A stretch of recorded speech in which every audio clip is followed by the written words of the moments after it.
खाकान नजीब साहब ने हमें ज्वाइन किया है। बहुत शुक्रिया सर आपके वक्त का।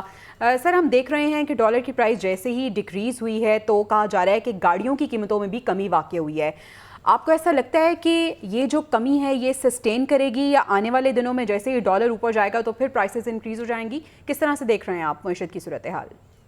देखिए, पहले तो बड़ा हया है ये बात कि आप उन गाड़ियों की जो बुकिंग है उन पे जाके देखेंगे तो आपको क्लियरली दिखाई देगा कि 5 से 8% जो है उन्होंने अपनी बुकिंग प्राइस जो है वो कम कर दी है। दूसरी चीज ये देखिए कि क्या गाड़ियों की डिमांड कम हुई है पाकिस्तान में? कतई तौर पे ये कहना गलत नहीं होगा कि पाकिस्तान में गाड़ियों की जो डिमांड है वो 30-40% रह गई है और what it used to be. तो ये डिमांड एंड सप्लाई को देखते हुए ही गाड़ियों की कीमत कम हो गई है।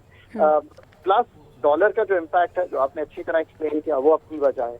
अब ऑफ कोर्स इसका एक पास थ्रू इफेक्ट जो है वो बाकी चीजों में भी आपको कुछ दिखाई दे रहा है। पिछले 2 हफ्ते में जो पाकिस्तान का सेंसिटिव प्राइस इंडेक्स है वो 1.7% नेगेटिव था पिछले वीक ऑन वीक। इस वीक अभी मैंने थोड़ी देर पहले ही देखा तो वो अगेन इंडेक्स जो है वो आई थिंक 0.3 के करीब माइनस नेगेटिव में आया है। तो एक ये बात तो बिल्कुल आया है कि जो प्राइस का पास थ्रू है पेट्रोलियम प्रोडक्ट्स की कीमत के कम होने की वजह से प्लस रुपए की कदर में बेहतरी की वजह से वो आपको न सिर्फ गाड़ियों में पेट्रोल की कीमत में बल्कि कुछ अशियाए खुर्दोनोश की कीमत में भी दिखाई दे रहा है। आने वाले दिन तो देखें बहुत सी चीजों पे डिपेंडेंट है। बड़ा क्लियर व्यू है इस पे मेरा।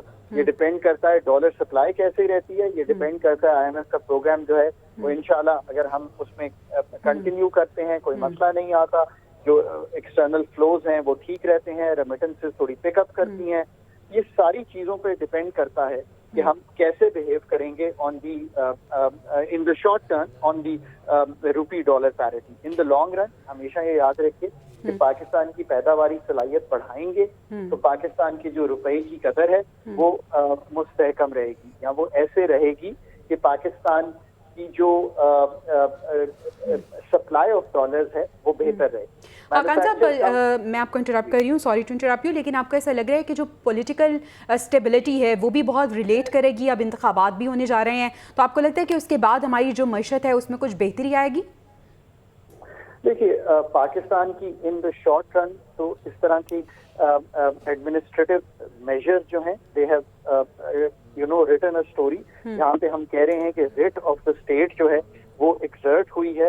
इस रिट ऑफ द स्टेट को एक्सर्ट होने से आपने कुछ स्मगलिंग, कुछ होर्डिंग, कुछ अफगान ट्रांजिट ट्रेड, इन सब चीजों में जब आपने थोड़ा सा बेहतरी देखी है तो एक कॉन्फिडेंस आया है। कुछ कॉटन, राइस, वीट की क्रॉप अच्छी आ रही है, इसकी वजह से भी एक थोड़ा सा मार्केट्स में कॉन्फिडेंस है। आने वाले वक्तों में पाकिस्तान को बहुत सी इस्लाहात करनी है। पाकिस्तान को real policy reform, energy sector का, FDR का, ग्रोथ स्ट्रैटेजी का, ये सारे काम करने हैं। लेट्स होप कि आने वाले 5 साल आने वाली हुकूमत जो है ये सारे काम जो है वो कर सके और आगे बढ़ सके। बिल्कुल ऐसे खाकान साहब, हम भी यही उम्मीद करें। अगर हम गाड़ियों की ही बात करें जिसकी कीमतों में कुछ कमी आई है, जिस तरह से आप बता रहे थे कि डॉलर के साथ साथ ये डिमांड और सप्लाई के हवाले से भी बात है क्योंकि गाड़ियों की डिमांड बहुत कम हो गई थी। आपको ऐसा लगता है कि वो लोग जो गाड़ियाँ ख़रीदना चाह रहे हैं या अब आपको लगता है कि इसकी जो डिमांड है प्राइसेस के डिक्रीज होने से इसकी डिमांड में इजाफा होगा और कुछ फ़ायदा हो सकेगा इस इंडस्ट्री को? देखिए, ऑफ कोर्स जब कीमतों का नया तायुन होगा मार्केट एक नया इक्विलिब्रियम सेट करेगी जिसमें अगर डिमांड कम हुई है तो सप्लायर जो है वो अपनी कीमत को जो है वो कम करेगा, चाहे वो मुनाफे में कमी करके करे या थोड़ी सी कीमतें जो हैं वो वैसे लोग एक मोर जिसे कहेंगे रियल प्राइसेस जो मार्केट का नया इक्विलिब्रियम बने उस पे करें तो उसी पे चीज आगे बढ़ेगी और मार्केट में फिर मूवमेंट जो है काम शुरू होगा और मार्केट्स जो है दोबारा एक नए equilibrium of demand and supply और नई कीमत पे आगे बढ़ेगी। ठीक है, बहुत शुक्रिया खाकान नजीब साहब, आप हमारे साथ मौजूद थे।